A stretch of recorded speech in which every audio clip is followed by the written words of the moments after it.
Well, for months, Donald Trump sold the Iran war and his confrontation with Cuba as proof that he's the man willing to finish the job abroad.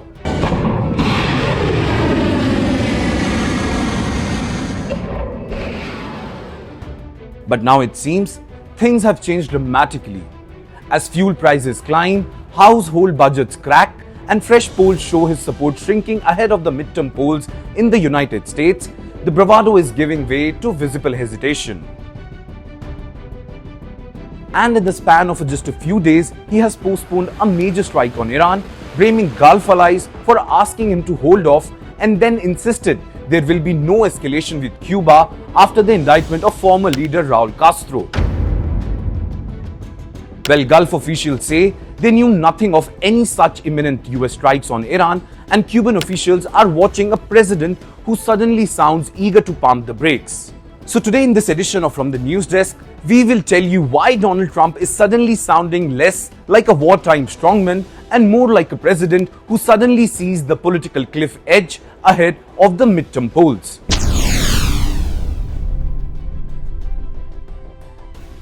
First of all, the political backdrop is the most important. Now, a New York Times survey puts Trump's approval ratings at just 37%, a second-term low as voters soar on his handling of the Iran war and the economy with midterms approaching.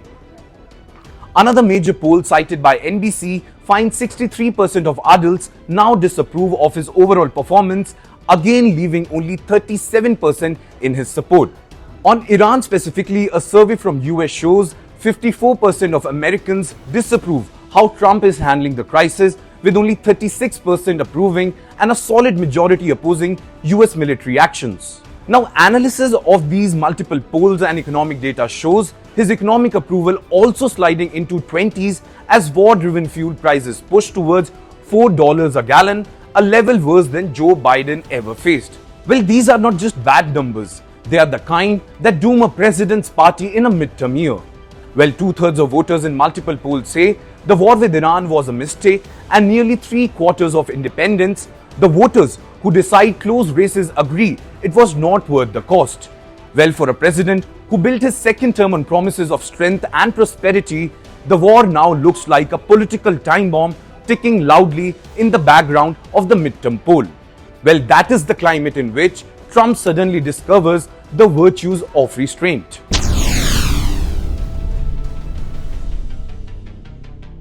On Truth Social, Trump announced he had been poised to launch a very major attack on Iran, only to postpone it at the last minute. He claimed the Emir of Qatar, the Crown Prince of Saudi Arabia, and the President of the UAE personally asked him to hold off because serious negotiations were underway, and a very acceptable deal was within reach. He framed the move as reluctant mercy. The US military was, he insisted, fully prepared for a full-scale assault on Iran at the moment's notice, but he was giving diplomacy one last chance. Hopeful maybe forever, he added about the delay, in a line that sounded less like a threat and more like a wish to make the crisis go away. Then came the pushback. Officials from some Gulf nations speaking to a US media outlet said they had no knowledge of any imminent American strikes that they had asked Trump to stop. Well, they confirmed concerns about a wider regional escalation but denied being aware of a specific US operation that had been hours away from launch. From this, the picture that emerges is of a president trying to repackage a climb down as a light diplomacy.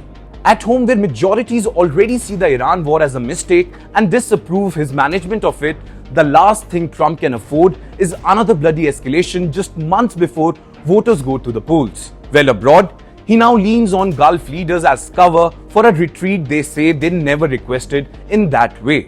Well, the result is a strange spectacle. A commander-in-chief publicly bragging about a strike he did not carry out, insisting he could unleash full-scale war any day, even as he searches fanatically for an exit ramp.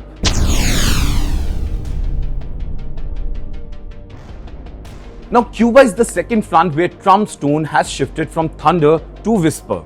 Remember, earlier this year, as the island suffered blackouts and fuel shortages worsened by US sanctions, Trump mused in the Oval Office that Cuba was seeing the end and that he might have the honor of taking the country. his administration, US media reported, was openly working to topple the Cuban government. Now, after US prosecutors in Miami indicted former Cuban leader Raul Castro over a 1996 shutdown of exiled planes, Trump's language has abruptly cooled. Asked whether this step meant a new phase of confrontation, he first boasted that the US was freeing up Cuba. Then, pressed on whether escalation was coming, he snapped back and said, "There won't be escalation. I don't think there's need to be." Where he described Cuba as a mess, where authorities had really lost control but pointedly refused to promise more pressure or military moves, saying only that announcements on the embargo would come pretty soon. For a president who only weeks ago seemed to relish the idea of taking Havana, the message, "there won't be escalation," lands like the word of a man wary of opening another war front. Now, the pattern across Iran and Cuba is unmistakable.